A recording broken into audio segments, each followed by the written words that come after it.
எல்லோருக்கும் வணக்கம். இன்னைக்கு நாம பார்க்க போற தலைப்பு கோவிட்-19 என்கிற நோய் தொற்றும் சித்த மருத்துவமும். கோவிட்-19 என்பது உலக அளவில் அனைவராலும் பேசப்படக்கூடிய விஷயம். பயப்பட வேண்டிய நிலைமை என்றாலும் கூட மிகுந்த முன்னெச்சரிக்கையுடன் செயல்பட வேண்டிய அல்லது வாழ்க்கையை தொடர்ந்து கொண்டு போக வேண்டிய தருணம் இது. இந்த நோய் தொற்றை பொறுத்தவரை வல்லரசு நாடுகள், வளரும் நாடுகள், ஏழை நாடுகள் என்கிற பாகுபாடெல்லாம் இல்லை. இனப்பாகுபாடோ மத பாகுபாடோ இந்த வைரஸுக்கு கிடையாது.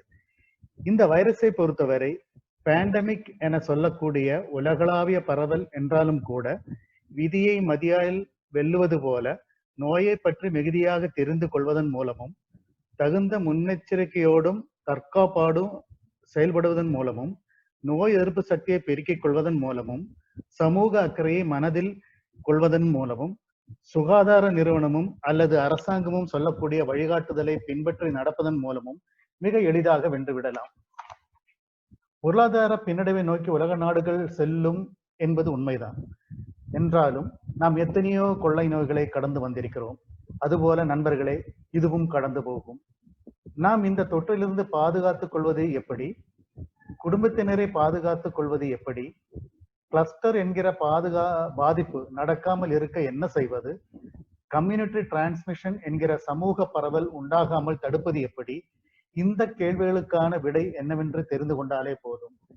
நாம் விஷயத்திற்கு வருவோம். நாம் இன்னைக்கு பார்க்க போற விஷயங்கள் இதுதான். ஒன்று, கொரோனா என்றால் என்ன? அது எப்படிப்பட்ட தொற்று? எப்படி மற்றவர்களுக்கு பரவுகின்றது? 2, நோய் தொற்று மற்றும் இறப்பு விகிதத்தில் இன்றைய அளவில் உலக நாடுகளின் நிலைமை என்ன? 3, இந்த நோயால் நமது உடலில் ஏற்படும் குறிகுணங்களும் பக்க விளைவுகளும் அபாயகரமான தொடர் விளைவுகளும் என்னென்ன? 4, கோவிட்-19 என்கிற கொள்ளை நோயை தமிழர் மருத்துவமாம் சித்த மருத்துவம் எவ்வாறு அணுகுகின்றது?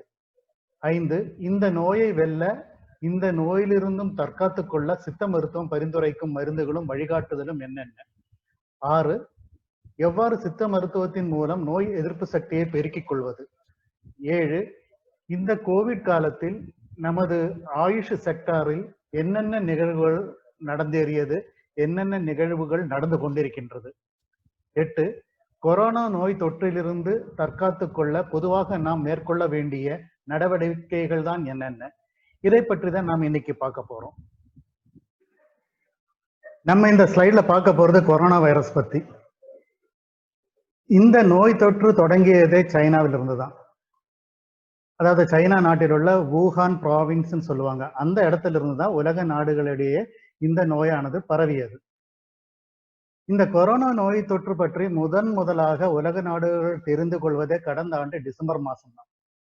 பிப்ரவரி 2020 சமர்ப்பிக்கப்பட்ட WHO சைனா ஜாயிண்ட் கமிஷன் ரிப்போர்ட்ல தான் இந்த நோயை பற்றி ஓரளவுக்கு உலக நாடுகள் தெரிந்து கொண்டது.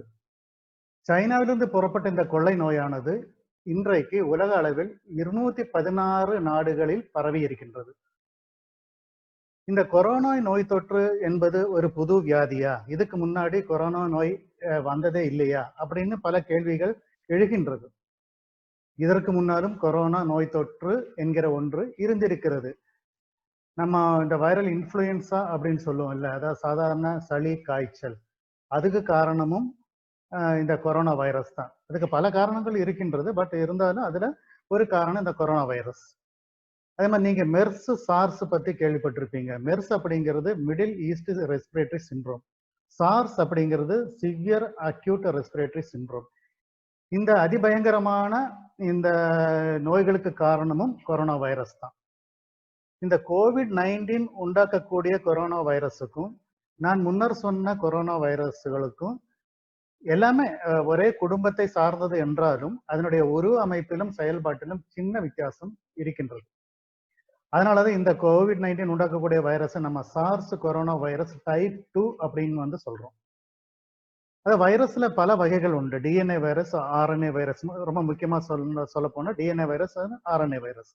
இந்த டிஎன்ஏ வைரஸ் எப்பவுமே ரொம்ப ஸ்டேபிளா இருக்கும். இந்த கோவிட்-19 உண்டாக்கக்கூடிய கொரோனா வைரஸ் ஆர்என்ஏ வகையை சார்ந்தது. இந்த ஆர்என்ஏ வைரஸ் எப்பவுமே பிரச்சனை தான். காரணம் அது எப்பவுமே ஸ்டேபிளா இருக்காது. அதனுடைய உருவ அமைப்பிலும் செயல்பாட்டிலும் சின்ன சின்ன மாற்றங்கள் நடந்து கொண்டே இருக்கும். அதாவது மியூட்டேட் ஆகிட்டே இருக்கும். அதுதான் பிரச்சனை. இப்ப நம்ம சைனாவில் இந்த நோய் உண்டாக்கிய கொரோனா வைரஸும் அமெரிக்காவில் நோய் உண்டாக்கிய கொரோனா வைரஸும் சேம்னு சொல்ல முடியாது. அதே மாதிரி இத்தாலியில நோய் உண்டாக்கிய கொரோனா வைரஸும் இந்தியாவில் நோய் உண்டாக்கிய அந்த கொரோனா வைரஸும் சிமிலர்னு சொல்ல முடியாது. சின்ன சின்ன மாற்றங்கள் நடந்திருக்கலாம். இனி நாம கொரோனா வைரஸ் எப்படி பரவுதுங்கிறத பார்ப்போம். ஏரோசல் டிரான்ஸ்மிஷன் என்று சொல்வார்கள். அதாவது டிஸ்சிமினேஷன் ஆஃப் டிராப்லெட் நியூக்ளை. அதாவது நோய் தொற்று இருப்பவர்கள் இருமும் போதோ தும்மும் போதோ பேசும் போதோ அவர்கள் மூக்கில் அல்லது வாயில் தங்கியிருக்கும் வைரஸ்கள் கண்களுக்கு தெரியாத மிகச்சிறிய திவலைகளாக வெளியே தெரிக்கும். இவ்வாறு வெளிப்பட்ட நுட்பமான சளி திவலைக்குள் வைரஸ் ஆனது ஒளிந்திருக்கும். இந்த டிராப்லெட்டுகள் சற்றே பாரமான ஒன்று என்பதால் 1 மீட்டர் சுற்றளவிற்கு மேல் காற்றில் பரவ வாய்ப்பில்லாமல் 1 மீட்டர் சுற்றளவிற்குள் நிற்கும் மற்ற நபர்களின் மீதோ அல்லது ஏதேனும் ஆப்ஜெக்டுகளின் மேற்பரப்பிலோ வந்து விழுந்து செட்டிலாகி விடுகின்றது. அதனால்தான் குறைந்தது 1 மீட்டர் சமூக இடைவெளி வேண்டும் என்று அரசாங்கம் திரும்ப திரும்ப சொல்கிறது.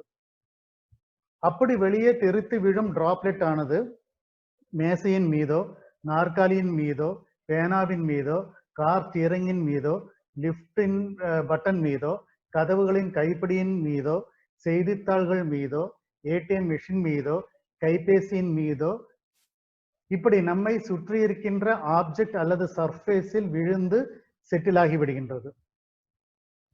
இப்படி பதிந்திருக்கின்ற செட்டிலாயிருக்கின்ற வைரஸ் ஆனது வேறொருவர் அவ்விடங்களில் கை வைக்க அவரது கையில் கொரோனா வைரஸ் உடனே தொற்றிக்கொள்கிறது.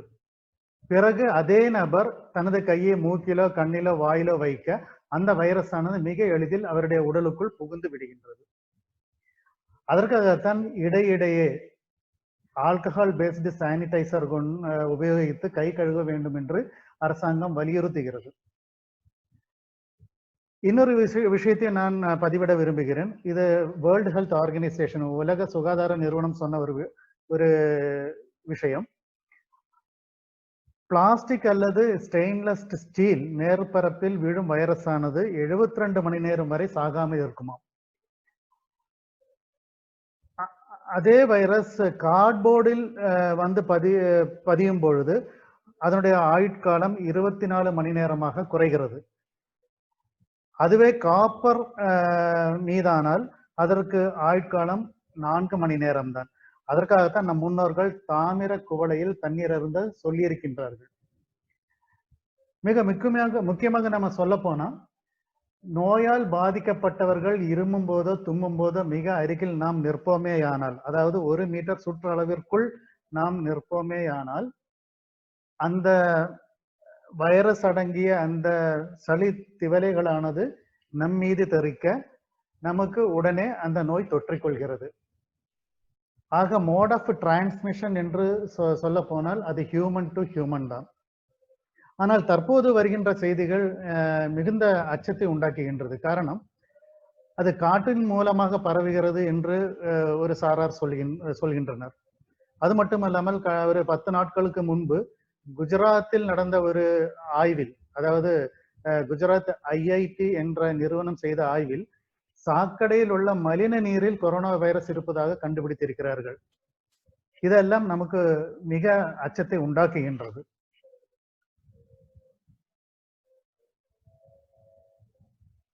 நம்ம இப்ப பார்க்க போறது COVID-19 கரண்ட் ஸ்டேட்டஸ். ஏற்கனவே சொன்ன மாதிரி கொரோனா இன்ஃபெக்ஷன் சைனாவில் ஸ்டார்ட் பண்ணி இன்றைக்கு உலகம் எங்கும் இந்த தொற்று வியாபித்துள்ளது. கடந்த மார்ச் 20ஆம் தேதி அன்றுதான் உலக சுகாதார நிறுவனம் இந்த COVID-19 ஒரு பேண்டமிக் என்கிற அளவில் ஒரு அறிக்கை விடுகின்றது. இப்பொழுதெல்லாம் ஊடகங்களுக்குள் சென்றாலே ஒருவித பயம் தொற்றிக்கொள்கிறது. காரணம், இன்றைக்கு எத்தனை பேருக்கு நோய் தொற்று ஏற்பட்டுள்ளதோ, இன்றைக்கு எத்தனை பேர் மரணம் அடைந்துள்ளனரோ என்கிற ஒரு அச்ச உணர்வோடு பார்க்க வேண்டிய சூழ்நிலை. மிகுந்த பாதுகாப்புடன் நோயாளிகளை பராமரிக்கின்ற மருத்துவர்களுக்கும் செவிலியர்களுக்கும் கூட நோய் தொற்று ஏற்பட்டு வருகின்றது. அது மட்டும் இல்லாமல் COVID-19 கட்டுப்பாடு என்கிற நோக்கில் முழு நேரமும் களப்பணியில் ஈடுபட்டு இருக்கின்ற health workers, police, revenue department workers, media persons, இவர்களுக்கு கூட நோய் தொற்று ஏற்படுகின்றது.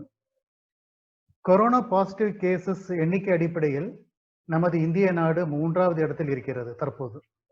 நமக்கு முன்னால் இருப்பவர்கள் 2 பேர், அமெரிக்கா அண்ட் பிரேசில். அமெரிக்காவில் ஏறக்குறைய 30 லட்சம் பாசிட்டிவ் கேசஸ் ரிப்போர்ட் ஆகியிருக்கிறது.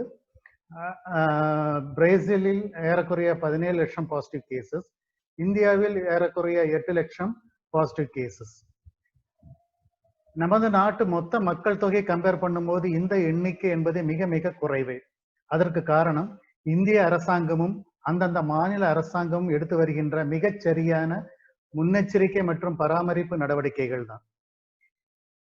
இந்திய அரசாங்கம் லாக்டவுன் இம்ப்ளிமெண்ட் செய்யாமல் இருந்திருந்தால் நினைத்தே பார்க்க முடியாது, நிலைமை மிகவும் மோசமாகி இருக்கும்.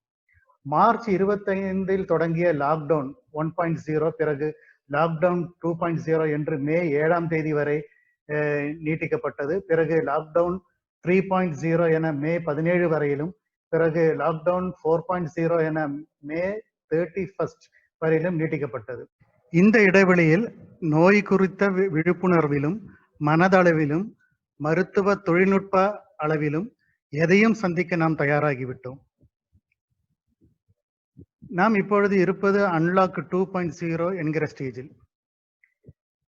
இறப்பு எண்ணிக்கை பார்க்கும் பொழுது நாம் 8வது இடத்தில். இறப்பு சதவிகிதம் எனும்போது மிக மிக குறைந்த சதவிகிதமே. நமக்கு முன்னால் 7 நாடுகள் உள்ளன. United states, Brazil, United kingdom, Italy, Mexico, France and Spain. நமது நாட்டில் முதலாக கோவிட் கேஸ் ரிப்போர்ட் ஆனது கடந்த ஜனவரி 30 அன்று. அதன் பிறகு பிப்ரவரி 3 ஒரு கேஸ் என்பது 3 கேஸாக உயர்ந்தது. மார்ச் 4 என்கிற பொழுது 22 கேஸுகளாக அது உயர்ந்தது. பின்னர் எண்ணிக்கையானது படிப்படியாக பெருக தொடங்கியது. இந்த செயினை பிரேக் பண்ணுவதற்காகத்தான் நமது பாரத பிரதமர் ஸ்ரீ நரேந்திர மோடி அவர்கள் ஜனதா கர்ஃபியூவை மார்ச் 22 அன்று அறிவித்தார். அது ஒரு ஜஸ்ட் ட்ரையல். அதன் பிறகு, அதாவது மார்ச் 25 முதல் லாக்டவுன் அமல்படுத்தப்பட்டது. நான் சொல்லுவது என்னவென்றால், எவ்வளவு கடினமாக இருந்தாலும், பொருளாதார ரீதியாகவும் மன ரீதியாகவும் பல சிரமங்கள் ஏற்பட்டாலும் மக்கள் கொடுக்கின்ற ஒத்துழைப்பு இருக்கின்றது. அதை யாரும் மறக்கவே முடியாது, பாராட்டத்தான் வேண்டும். COVID-19 science and symptoms, complications. இனி நம்ம பார்க்க போறது கொரோனா பாதித்தால் நம் உடலில் ஏற்படுகின்ற குறிகுணங்கள் என்ன, தொடர் விளைவுகள் மற்றும் பக்க விளைவுகள் என்ன என்பதை பற்றி பார்ப்போம். வைரஸ் பாதிப்பு ஏற்பட்டால் உடனே தோன்றும் குறிகுணங்கள் எவை என்றால், ஃபீவர் காய்ச்சல், சோர் த்ரோட் தொண்டை வலி, ட்ரை கஃப் வறட்டு இருமல், டயர்ட்னஸ் உடல் அசதி, இவைகள்தான். இந்த கொரோனா காலத்தில் ஒருவருக்கு காய்ச்சலோ இருமலோ சளி தொந்தரவோ இருந்தால் உடனே மருத்துவரை அணுகி ஆலோசனை பெறுவது நல்லது. வீட்டில் மற்றவர்களிடமிருந்து இடைவெளி கடைபிடிப்பது மிகவும் நன்று. பொதுவாகவே வைரஸ் நோய்களின் தோன்றும் அறிகுறிகள் தான் பாடி பெயின், உடல் வலி மற்றும் ஹெட்ஏக், தலைவலி. மூக்கின் வழியாக வைரஸ் நுழையும் போது அங்கே தாவிதம் உண்டாக்கி தும்மல், மூக்கடைப்பு போன்ற குறிகுணங்களை காட்டும். வைரஸ் பாதிப்பு மூக்கிலிருந்து கண்களுக்கு பரவி கண்களில் அழற்சியையும் கண் சிவப்பையும், அதாவது கன்ஜங்டிவிட்டிஸ் என்று சொல்வார்கள், கண் சிவப்பையும் உண்டாக்கும்.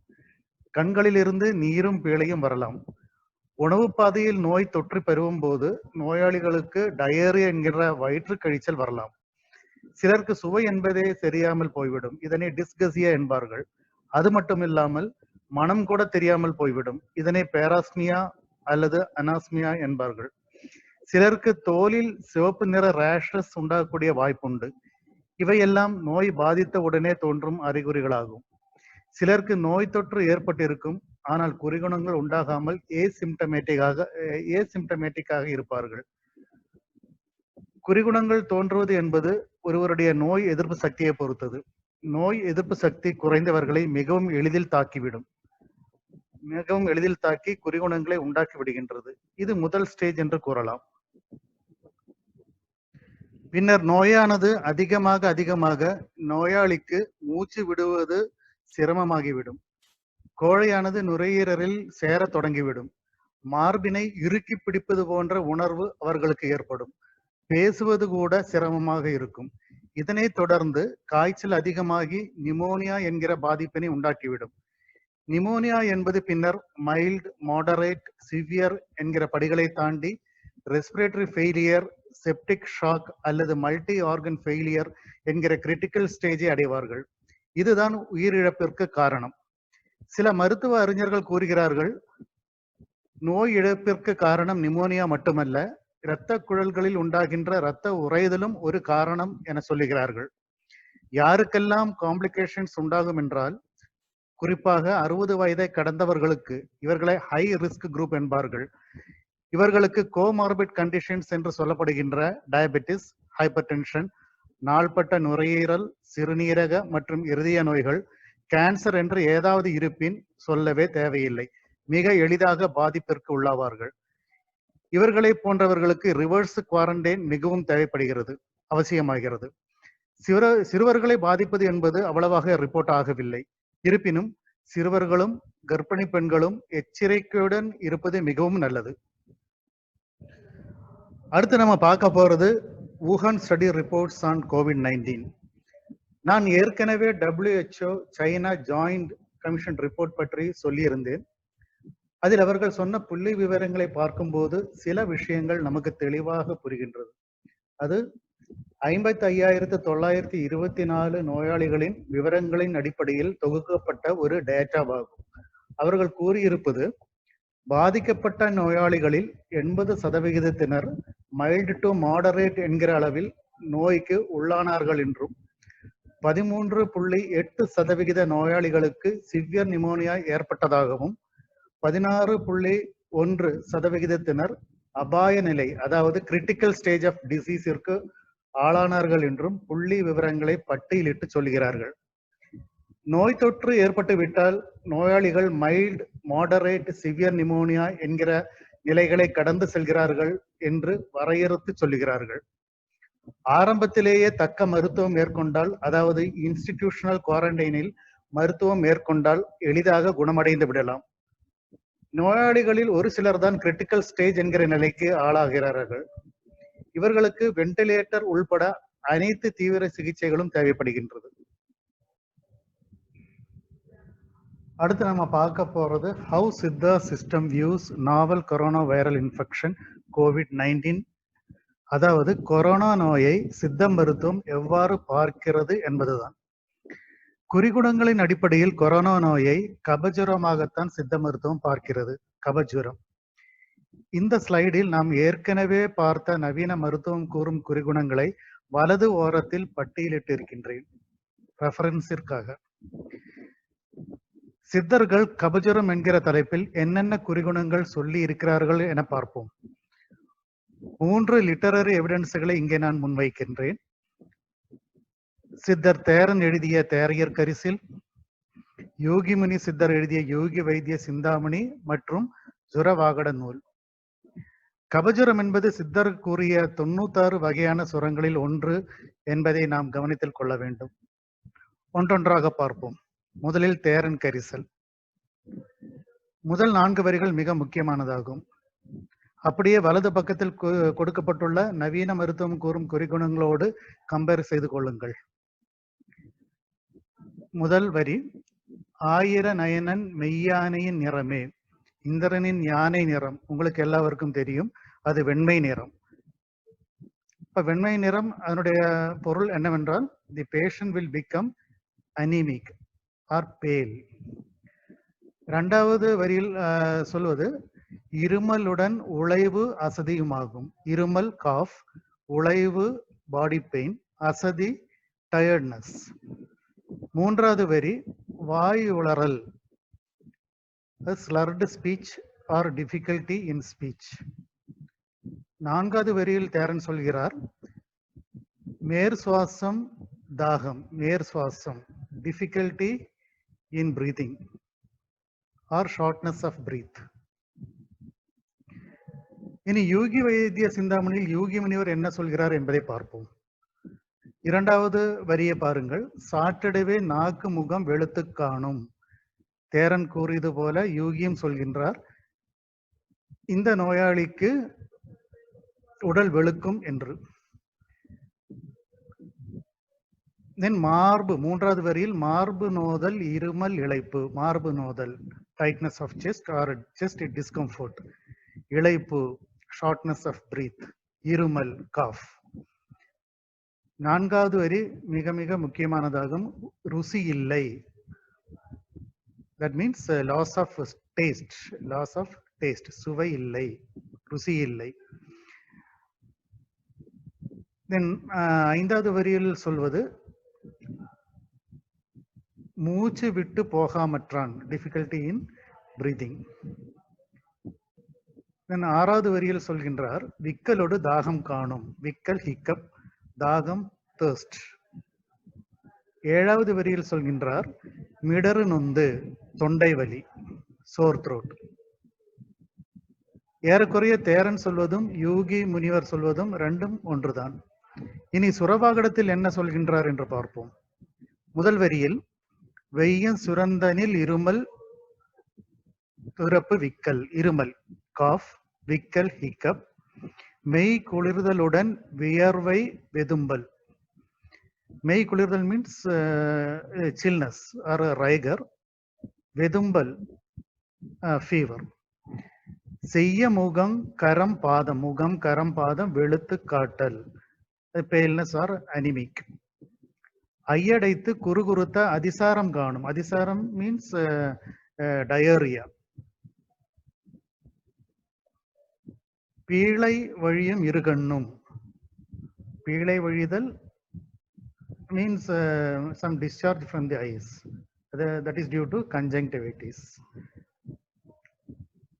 அப்போ நம்ம அந்த நவீன மருத்துவத்தில் கொரோனா நோயோட குறிகுணங்கள் என்னென்ன சொல்லப்பட்டிருக்கின்றதோ அந்த நோய் குறிகுணங்கள் எல்லாமே இந்த சித்த மருத்துவ பாடல்களில் சொல்லப்பட்டுள்ளது. இன்று உலக அளவில் நடக்கும் தொற்றுநோய் பிரச்சனையை பல்லாயிரம் ஆண்டுகளுக்கு முன் சித்தர்கள் தங்கள் பாடலில் எவ்வளவு அழகாக பதிவு செய்து சென்றிருக்கிறார்கள். என்ன ஒரு ஆச்சரியம்!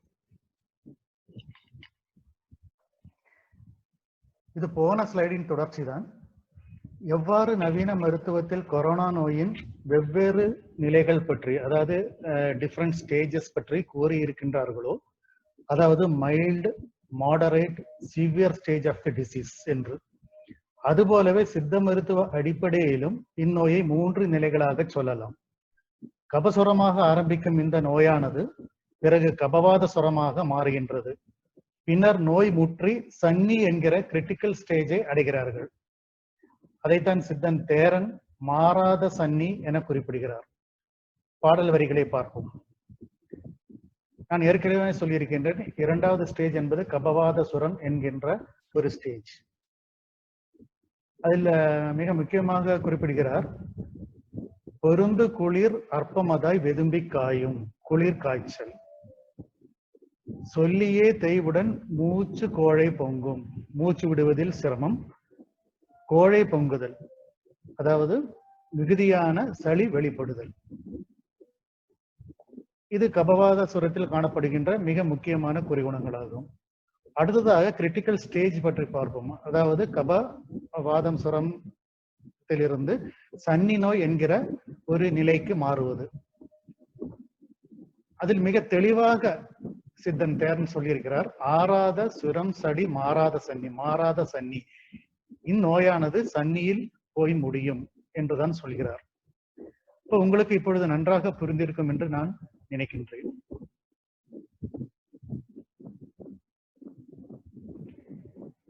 இந்த ஸ்லைடில் மீண்டும் ஒரு முறை நான் தொகுத்து சொல்கிறேன். கொரோனா நோய் என்பது கபஜுரமாக தொடங்குகின்றது. That means uncomplicated illness. நோய் அதிகரிக்கும் பொழுது கபவாத ஜுரமாக மாறுகின்றது. That is mild to severe pneumonia. இறுதியில் சென்று முடிவது சன்னி நோயில். That is the critical stage of disease. இவ்வாறுதான் சித்த மருத்துவம் பார்க்கிறது. நானும் இவ்வாறுதான் பார்க்கின்றேன். அடுத்து நாம பார்க்க போறது how corona infection is confirmed. Corona நோய் தொற்றை உறுதி செய்ய எந்தெந்த ஆய்வுக்கூட பரிசோதனைகள் மேற்கொள்ளப்படுகின்றது என்பதை குறித்து பார்ப்போம். மிக முக்கியமான டெஸ்ட் என்பது RT-PCR டெஸ்ட் ஆகும். Real time polymerase chain reaction என்று சொல்லுவார்கள். இது கொஞ்சம் காஸ்ட்லி தான், ஆனால் மிக துல்லியமானது. கொரோனா வைரஸில் உள்ள ஜினோமிக் மாலிகூல் நோயாளியின் சாம்பிளில் இருப்பதை உறுதி செய்யும் சோதனையாகும். ஆய்வு முடிவு தெரிய 1-2 நாட்கள் வெயிட் பண்ண வேண்டியது வரும், அவ்வளவுதான். அடுத்தது ஆன்டிஜென் டெஸ்ட். RT-PCR என்கிற டெஸ்டுடன் கம்பேர் பண்ணும் பொழுது ஆன்டிஜென் டெஸ்ட் என்பது சீப்பானதாகும். மிக குறைந்த நேரத்தில் ரிசல்ட் கிடைத்துவிடும். இந்த சோதனையில் கொரோனா வைரஸை சார்ந்த புரோட்டீன்ஸ் இருக்கிறதா என பரிசோதித்து உறுதி செய்து கொள்ள முடியும். மேற்சொன்ன 2 டெஸ்டுகள் மூலம் தற்போது அந்த நபருக்கு கொரோனா வைரஸ் தொற்று உள்ளதா என்பதை உறுதி செய்து விடலாம். மூக்கிலிருந்தும் தொண்டையிலிருந்தும் சாம்பிள்ஸ் எடுப்பார்கள். அடுத்தது antibody test for immunoglobulin G and M. இது இரத்த பரிசோதனையாகும். சிரோலஜிக்கல் டெஸ்ட் என்பார்கள். கொரோனா வைரஸுக்கான ஆன்டிபாடிஸ் இரத்தத்தில் இருக்கிறதா என்பதை உறுதி செய்வார்கள். அவ்வாறு இருப்பின் அந்த நபருக்கு ஏற்கனவே கொரோனா பாதித்துள்ளது என்பதை உறுதி செய்து விடலாம். தற்போது பெருமளவில் பயன்படுத்தப்பட்டு வருவது ரேபிட் ஆன்டிபாடி டெஸ்ட் கிட் ஆகும். இந்த சோதனை மூலம் பெருமளவு நபர்கள் ஒரே சமயத்தில் ஸ்கிரீன் செய்து விடலாம். அதாவது கிளஸ்டர் ஃபார்ம் ஆகி இருக்கிறதா அல்லது சமூக பரவல், அதாவது கம்யூனிட்டி டிரான்ஸ்மிஷன் நிகழ்ந்திருக்கிறதா என்பதை உறுதி செய்து விடலாம். இது போன்ற டெஸ்டுகள் தான் தற்போது செய்யப்பட்டு வருகிறது.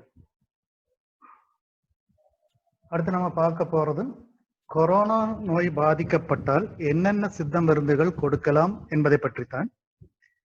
முதல் நிலை, அதாவது ஸ்டேஜ் ஆஃப் கபஜுரம். நிலைவெம்பு குடிநீர் இது ஒரு மிகவும் பிரபலமான மருந்து, ஆன்டிவைரல் ட்ரக். சிக்கன் குனியா, டெங்கு காய்ச்சலுக்கு கூட மிக அற்புதமான மருந்தென கடந்த காலத்தில் நிரூபிக்கப்பட்ட மருந்தாகும். இதுல என்னென்ன சேர்ந்திருக்கிறதுங்கிறத பார்ப்போம். மொத்தம் 9 மூலிகைகள் இதில் சேர்க்கப்பட்டுள்ளன. நிலவேம்பு, வெட்டிவேர், விடாமிச்சை வேர், சந்தனம், பேய்ப்புடல், கோரைக்கிழங்கு, சுக்கு, மிளகு, பற்படாகும்.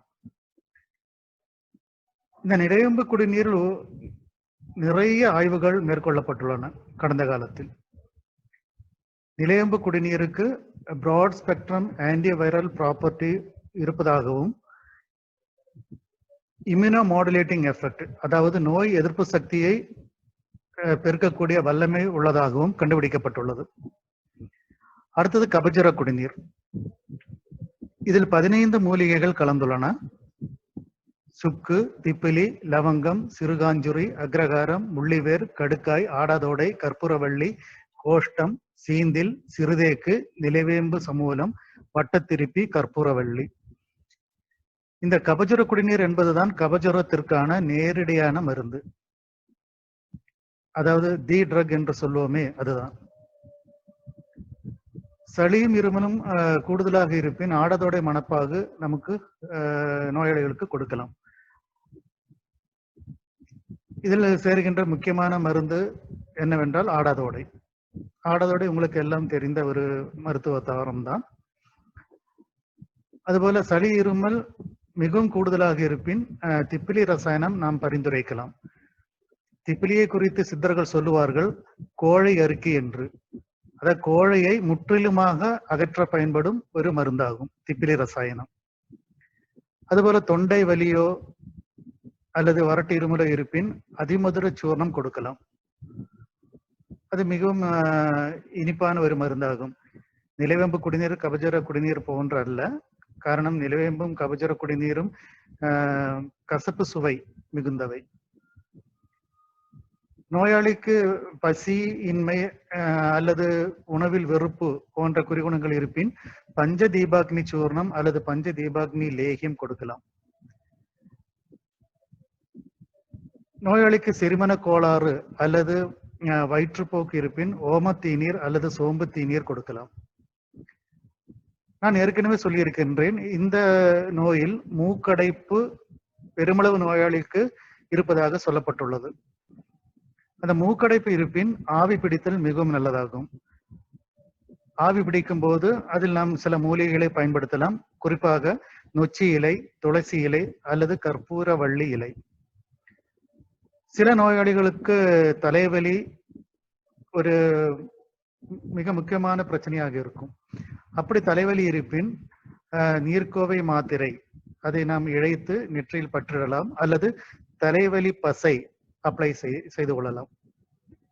தொண்டை வலி இருப்பவர்கள் உப்பு நீரிலோ அல்லது படிகார நீரிலோ வாய் கொப்பளிக்கலாம் காலை மாலை இருவேளை. அடுத்து கபவாத ஜுரம் என்கிற நிலையை அடையும் பொழுது என்னென்ன மருந்துகள் அடிஷனலாக பரிந்துரைக்கலாம் என்பதை பற்றி பார்ப்போம். வசந்த குசுமாகர மாத்திரை மற்றும் மகா வசந்த குசுமாகர மாத்திரை, இம்மருந்துகள் சளி, காய்ச்சல், இருமல், குளிர் போன்றவைகளுக்கு மிகவும் அற்புதமான மருந்தாகும். மூச்சுவிட மிகவும் சிரமம் இருப்பின் சுவாச குடோரி மாத்திரை வழங்கலாம். பூர்ண சந்திரோதய மாத்திரை என்பது நுரையீரல் அல்லது சுவாச மண்டலத்தை பலப்படுத்தக்கூடிய மருந்தாகும். தங்கம் சேர்ந்த மருந்து, கொஞ்சம் காஸ்ட்லி தான். அடுத்து நாகபற்பம், அதாவது ஜிங்க். இன்று நவீன மருத்துவத்தில் கூட ஜிங்க் வழங்கப்படுகின்றது.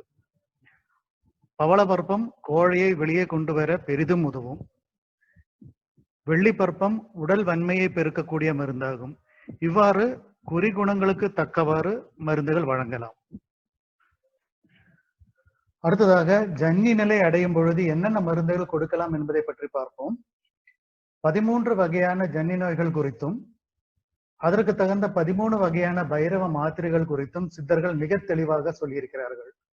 ஆகவே இந்த நிலையில், அதாவது சன்னி என்கின்ற ஸ்டேஜில் பைரவ மாத்திரைகளும் திருதோட மாத்திரைகளும் நோய்க்கு தக்கவாறு வழங்கலாம். நான் சொன்ன மருந்துகள் யாவும் ministry of AYUSH, government of India, government of Tamil Nadu, government of Kerala வெளியிட்டுள்ள அட்வைசரிஸில் சொல்லப்பட்டதுதான். தீவிர நிலை கொரோனா நோயாளிகளுக்கு சித்த மருத்துவம் அளிக்க தற்போது அனுமதி இல்லை. ஆனால் அன்காம்ப்ளிகேட்டட் கேசஸ்க்கு சிகிச்சை அளிக்க தற்போது தமிழ்நாடு அரசு அனுமதி அளித்துள்ளது. அது இப்பொழுது செயல்பாட்டிலும் உள்ளது. அடுத்ததாக நாம் பார்க்க போவது கன்வேலசன்ஸ் பீரியடில் பயன்படுத்தக்கூடிய சித்த ப்ரொஃபைலாக்டிக் மெடிசின்ஸ் என்னென்ன என்பதை பற்றி தான். அதாவது கொரோனா பாதித்த ஒரு நோயாளி மருத்துவமனையில் சிகிச்சை பெறுகிறார். முற்றிலும் குணமடைந்த பின் கொரோனா நெகட்டிவாக வீட்டிற்கு திரும்புகிறார் என வைத்துக் கொள்வோம். அதற்கு பின்னர் வரும் நாட்கள் தான் அவருடைய கன்வேலசன்ட் பீரியட் என சொல்வது. அப்போதும் கூட சில மருந்துகள் அவருக்கு தேவைப்படலாம். அதாவது அவரது உடல்நிலை எப்பொழுதும் போல இயற்கை நிலையை அடைய சில மருந்துகள் தேவைப்படலாம். எவ்வாறென்றால், மீண்டும் கொரோனா பாதிப்பு வராமல் இருக்கவும், சளி, காய்ச்சல், தொண்டை வலி முதலிய குறிகுணங்கள் வராமல் இருக்கவும் சித்த மருந்துகளான நிலவேம்பு குடிநீர் அல்லது கபசுர குடிநீர் ஒரு 14 நாட்களுக்கு வழங்கலாம். நோயால் பாதிக்கப்பட்ட போது அவரது உடல்நிலையும் உடல் கட்டுகளும் நலிவடைந்திருக்கும். அப்படிப்பட்ட உடலை பழையது போன்று நார்மல் நிலைக்கு கொண்டு வர அவருக்கு ஜெனரல் டானிக் மருந்துகள் தேவைப்படும்.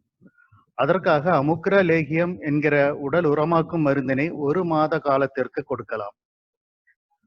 நோய் எதிர்ப்பு சக்தி கூட குறைந்திருக்கலாம். இம்யூனிட்டி பவர் இதனை பெருக்கிக் கொள்ள வேண்டும் என்பது தவிர்க்க முடியாதது. அதற்காக நெல்லிக்காய் லேகியம் போன்ற மருந்துகளை வழங்கலாம். இம்மருந்தில் நோய் எதிர்ப்பு சக்தியை அதிகரிக்கக்கூடிய வைட்டமின் சி உள்ளது. ஆக இது போன்ற மருந்துகளை கன்வேலசன் பீரியடில் நாம் தொடர்ந்து வழங்கலாம். அடுத்து நாம் பார்க்க போவது பிரிவென்டிவ் மெடிசின்ஸ் பற்றி. ஒருவருக்கு நோய் தொற்று ஏற்படவே இல்லை, மிகவும் நார்மலாக இருக்கிறார். இருப்பினும் தொற்று நோய் ஏற்பட்டு விடுமோ என்கிற பயம் அவருக்கு இருக்கிறது, அல்லது பயம் இல்லாமலும் இருக்கிறார். எவ்வாறு இருப்பினும் நோய் வராமல் இருக்க சில சித்த மருந்துகளை யார் வேண்டுமானாலும் மருத்துவர் சிபாரிசின்படி எடுத்துக்கொள்ளலாம். இம்மருத்துவ முறைக்கு பிரிவென்டிவ் மெடிசின் என சொல்லுவோம். அதாவது நோய் வராமல் தடுக்கும் மருந்துகள். அவை என்னவென்று பார்ப்போம். நிலவேம்பு குடிநீர், கபஜர குடிநீர், நெல்லிக்காய் லேகியம், அமுக்ரா லேகியம் இவை குறித்து நாம் ஏற்கனவே பார்த்துவிட்டோம். அடுத்தது கரிசாலை லேகியம். இரும்பு சத்து நிறைந்தது என்பதால் ரத்தம் நன்றாக ஊறும், எதிர்ப்பு சக்தியும் பெருகும். தேற்றான் கொட்டை லேகியம். தேற்றான் கொட்டையிட்டு தேற்று மைந்தரை என சித்த மருத்துவம் கூறுகிறது. அதாவது நலிவடைந்த உடலையும் மீட்டெடுக்கும் தன்மை இம்மருந்திற்கு உண்டு என்பதுதான் அதன் பொருள். நம் உடலில் உள்ள 7 உடற்கட்டுகளும் பலப்படுத்த தாதுகல்ப லேகியம் எடுத்துக்கொள்ளலாம். சீந்தில் சூர்ணம், திரிபலா சூர்ணம், வல்லாரை சூர்ணம், அமுக்ரா சூர்ணம் இவை நோய் எதிர்ப்பு சக்தியை பெருக்கக்கூடிய மருந்துகள் என நவீன ஆய்வுகள் தெரிவிக்கின்றன. குழந்தைகளில் நோய் எதிர்ப்பு சக்தியை பெருக்க ஒரே மாத்திரையை உரைத்து கொடுக்கலாம். மேலும் இஞ்சி தேனூரல், கோரைக்கிழங்கு கற்பம், தூதுவேளை கற்பம் முதலிய கற்ப மருந்துகளையும், அதாவது காயகற்ப மருந்துகளையும் இதற்காக பயன்படுத்திக் கொள்ளலாம். மருந்துகளின் உதவி இல்லாமல் சமையலறையில் இருக்கும் மருத்துவ குணமுள்ள பொருட்களை வைத்து எவ்வாறு நோய் எதிர்ப்பு சக்தியையும் உடல் ஆரோக்கியத்தையும் பேணுவது என்பது பற்றி இப்போது பார்ப்போம். தினமும் பாலுடன் அரை டீஸ்பூன் சுத்தமான மஞ்சள் பொடி சேர்த்து கோல்டு மில்காக குடிக்கலாம். சித்த மருத்துவம் கூறும் பஞ்சமுட்டி கஞ்சி அருந்தலாம். பஞ்சமுட்டியில் சேரும் பொருட்கள் அரிசி, உளுந்து, துவரம் பருப்பு, கடலை பருப்பு, சிறுபயறு. மூலிகை ரசம், மிளகு ரசம், பூண்டு ரசம் போன்றவைகளை மதிய உணவில் சேர்த்து கொள்ளலாம். இஞ்சி தேனூரல் செய்து தினமும் 1-2 துண்டுகள் சாப்பிடலாம். மல்லித்துவையல், புதினா துவையல் உணவில் சேர்த்து கொள்ளலாம். குடிக்கும் தண்ணீர் கூட சுக்கு, அன்னாசிப்பூ, இலவங்கப்பட்டை, கிராம்பு, ஏலம் என ஏதாவது ஒரு மூலிகை போட்டு கொதிக்க வைத்து அருந்தலாம். தேநீருக்கு பதிலாக கொத்துமல்லி காஃபி, அதிமதுர தேநீர், மூலிகை தேநீர் என ஏதாவது ஒன்றை அருந்தலாம். தினமும் உப்பு நீரில் அல்லது மஞ்சள் மற்றும் உப்பு சேர்த்த நீரில் வாய் கொப்பளித்து வரலாம். தினமும் நொச்சி, மஞ்சள் அல்லது துளசி இலை போட்டு ஆவி பிடிக்கலாம். நாம் வசிக்கும் வீடும் சுற்றுப்புறமும் நோய் கிருமிகள் இல்லாது பாதுகாப்பது மிகவும் அவசியம். அதற்காக தினமும் சாம்பிராணி அல்லது மஞ்சள் வேப்பிலை சேர்ந்த புகை போடலாம். குளிக்கும் போது சோப்பிற்கு பதிலாக கஸ்தூரி மஞ்சள், கடுக்காய், மிளகு, வேப்பம் வித்து, நெல்லி வற்றல் சேர்ந்த பஞ்சகற்ப சூர்ணம் பயன்படுத்தி உடலில் கிருமிகள் இல்லாது பாதுகாக்கலாம். இவ்வாறான எளிய முறைகளை நாம் தினந்தோறும் பின்பற்றி வரலாம். நோய் எதிர்ப்பு சக்தியை பெருக்கவும் உடலில் இயங்கும் வாதம், பித்தம், கபம் என்கிற உயிர் தாதுக்களை நார்மல் நிலையில் வைத்துக் கொள்ளவும் ஒரு எளிய காயகற்ப முறையினை இங்கே நான் குறிப்பிட உள்ளேன். சித்தர்கள் கூறுவார்கள், காலையில் இஞ்சி, நண்பகல் சுக்கு, மாலையில் கடுக்காய் என்று. காலையில் இஞ்சிச்சாறு சிறிது தேன் சேர்த்து அருந்த வேண்டும். மதிய உணவில் செரிமனத்தை அதிகரிக்கின்ற சுக்கு பொடியை சிறிது நெய் விட்டு பிசைந்து சாப்பிட வேண்டும். இரவு படுக்கைக்கு முன் கடுக்காய் பொடியை வெந்நீரில் கலந்து அருந்த வேண்டும். இவ்வாறு ஒரு மண்டலம் காயகற்ப விதிப்படி எடுத்துக்கொள்ள நோய் எதிர்ப்பு சக்தியும் ஆயுளும் பெருகும். அடுத்ததாக கொரோனா சம்பந்தமாக என்னென்ன நிகழ்வுகள் நடந்தேறியது அல்லது நடக்கின்றது என்பதை குறித்து பார்ப்போம். சைனாவில் மூலிகை மருந்துகளை பயன்படுத்தி கொரோனா மருத்துவத்தில் பெரும் வெற்றி கண்டதாக ஊடகங்கள் கூறுகின்றன. அதைத் தொடர்ந்து நமது நாட்டிலும் சித்த ஆயுர்வேத மூலிகைகளின் பயன்பாடு குறித்து மக்கள் சிந்திக்க ஆரம்பித்து விட்டனர். நவீன மருந்தான ஹைட்ராக்சி குளோரோக்வின் என்கிற உயிர்காக்கும் மருந்தினை உலக நாடுகளுக்கு இந்தியா ஏற்றுமதி செய்ய தொடங்கியது.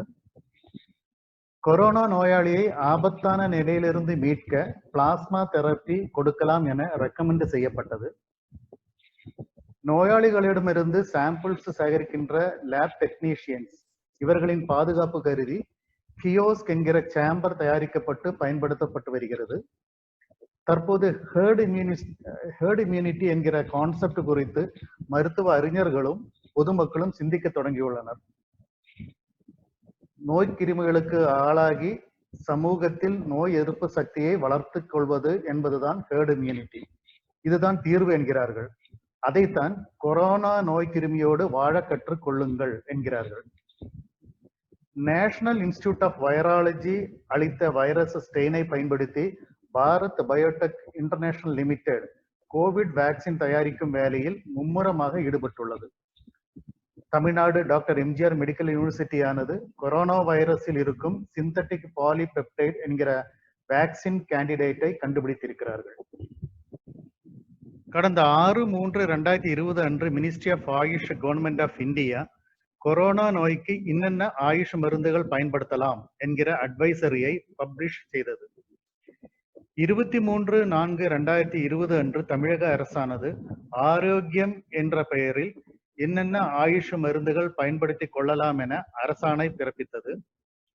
கடந்த 25/4/2020 அன்று களப்பணியில் ஈடுபட்டிருக்கிற ஃப்ரண்ட்லைன் ஒர்க்கர்ஸுக்கு நோய் வராமல் தடுக்கும் பொருட்டு கபசுர குடிநீர் அல்லது நிலவேம்பு குடிநீருடன் ஜிங்க் மற்றும் வைட்டமின் சி டேப்லெட் கொடுக்கலாம் என தமிழக அரசு அரசாணை பிறப்பித்தது. கபசுர குடிநீரானது கொரோனா வைரஸில் காணப்படும் protease, RNA polymerase, spike proteins என்கிற மூலக்கூறுகளை அழிக்கும் செயல்திறன் கொண்டது என்பதை நவீன பயோ இன்ஃபர்மேட்டிக்ஸ் ஸ்டடி மூலம் டாக்டர் எம்ஜிஆர் மெடிக்கல் யூனிவர்சிட்டி நிரூபித்துள்ளது. கேரள அரசானது கொரோனாவிற்கான ஆயுர்வேத சித்த மருந்து அதாவது தடுப்பு மருந்துகளை வழங்குவதற்காக சித்த ரக்ஷா கிளினிக்குகளை மாநிலம் முழுவதும் ஆரம்பித்து விட்டது. சித்தவர்க்கு மட்டுமல்ல, ஆயுர்வேத துறையிலும் அது போன்ற கிளினிக்குகளை கேரள அரசாங்கமானது தொடங்கியுள்ளது. சென்னையில் டாக்டர் அம்பேத்கர் கலை கல்லூரியிலும், ஜவஹர் பொறியியல் கல்லூரியிலும், வைஷ்ணவா கலை கல்லூரியிலும் அரசு அனுமதியுடன் மருத்துவ கல்லூரிகளின் ஒத்துழைப்புடன் கோவிட் கேர் சென்டர்கள் தொடங்கப்பட்டு சித்த மருத்துவம் வழங்கப்பட்டு வருகின்றது. நோயாளிகள் அனைவரும் 5 முதல் 7 நாட்களுக்குள் முற்றிலும் குணமாகி, அதாவது கொரோனா நெகட்டிவ் ஆகி டிஸ்சார்ஜ் செய்யப்படுகின்றனர். சித்த மருந்துகள் சாப்பிட்ட ஒரு நோயாளி கூட மரணமடையவில்லை என்பது குறிப்பிடப்பட வேண்டிய விஷயம். இந்த மருத்துவ சேவையானது தேசிய சித்த மருத்துவ நிறுவனம், தமிழ்நாடு இந்திய மருத்துவத்துறை, மத்திய சித்த மருத்துவ ஆராய்ச்சி குழுமம் இவர்களின் மேற்பார்வையில் ஆய்வு பூர்வமாக மேற்கொள்ளப்பட்டு வருகின்றது. இப்பணியில் SRM medical college, Stanley medical college, Chengalpattu medical college, Theni government medical college போன்றவை சப்போர்ட் செய்வதாக செய்திகள் வெளிவருகின்றன. ஒவ்வொரு இந்திய குடிமகனும் கொரோனா ரிஸ்க் லெவலில் இருக்கின்றோமா என அறிந்து கொள்ள ஆரோக்கிய சேது என்கிற மொபைல் ஆப் இந்திய அரசாங்கத்தால் அறிமுகப்படுத்தப்பட்டு செயல்பட்டு வருகின்றது. அத்துடன் பொதுமக்களுக்கு கொரோனாவிற்கான ஆயுஷ் மருந்துகள் குறித்து விழிப்புணர்வு ஏற்படுத்துவதற்காகவும் அதன் பயன்பாடு குறித்து தகவல் சேகரிப்பதற்காகவும் ஆயுஷ் சஞ்சீவினி என்கிற மொபைல் ஆப் அறிமுகப்படுத்தப்பட்டுள்ளது. இப்படியாக பல நிகழ்வுகள் நடந்தேறிக் கொண்டே இருக்கின்றன. இறுதியாக நான் சொல்லிக் கொள்வது, உலக சுகாதார மையமும் அரசாங்கமும் சொல்லும் கொரோனா சம்பந்தப்பட்ட வழிகாட்டுதல்களை அப்படியே தயவு செய்து பின்பற்றுங்கள். கொரோனாவை வெல்லுங்கள். Wear face mask, wear gloves and face shield, wash hands by using alcohol-based sanitizer frequently, keep social distancing, no to air conditioner, keep the room properly ventilated, avoid crowded area, travel and panic purchase, disinfect the house, household things and premises, obey the guidelines notified by the government and health authorities. Break the chain, stay positive. Thank you.